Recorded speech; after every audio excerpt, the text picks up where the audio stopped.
કે ગુજરાતની ભાજપ સરકાર એવી વાતો કરે છે કે અમારા રાજની અંદર ગુજરાત સલામત છે, અમારા રાજની અંદર કાયદો ને વ્યવસ્થા ખખડેઠાટ છે, માં કાંઈ વાંધો નથી. અમારા રાજમાં કોઈ દીકરી રાત્રે પણ નીકળે તો કોઈ ચિંતા કરવાની જરૂરિયાત નથી. એને આ ગોંડલની ધરતીમાંથી કહેવા માંગુ છું કે ધોળા દિવસે આ દીકરી બહાર નીકળી તોય કાચ ફોડી નાખ્યા. હવે ખોટી વાતો હું કામ કરો છો? તમે એમ કહો છો કે ગુજરાતમાં અમારા રાજમાં કોઈ દીકરી રાત્રે નીકળે તો સુરક્ષિત છે. દિવસે આ જિગીશાબેન પટેલ કઈ પાર્ટીમાં છે, હું છે, એ બધું સાઈડમાં મૂકીએ.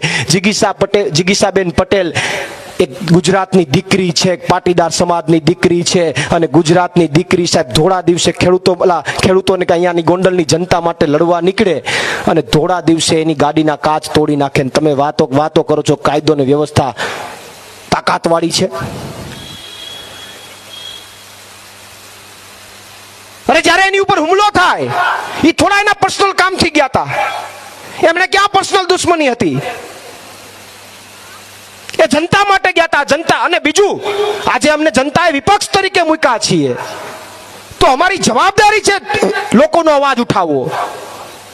ભાજપ જેથી વિપક્ષમાં હતું તેથી અવાજ નતા ઉઠાવતા, ઘરે બેઠા હતા. અમારી જવાબદારી છે, અમારી ફરજ છે, અમારો હક છે કે ગુજરાતની જનતા માટે અવાજ ઉઠાવવો, એના માટે બોલવું, એના માટે આગળ આવવું. તો એક ગુજરાતની દીકરી, એક પાટીદાર સમાજની દીકરી ગોંડલની ધરતી માટે અવાજ ઉઠાવવા નીકળી તો એના ગાડીના કાચ તોડી નાખવા સુધીની રાજનીતિ. અને દિવસે હુમલો, અને છોડો હુમલો થયો કે માની લઈએ, ઈ પછી પણ ફરિયાદ લેવામાં પણ સાહેબ મહેનત કરવી પડે. ફરિયાદ લેવામાં પણ કેટલા બૂમ બરાડા કરવા પડે, ત્યારે તો ફરિયાદ લઈ. હવે અમે ક્યાંક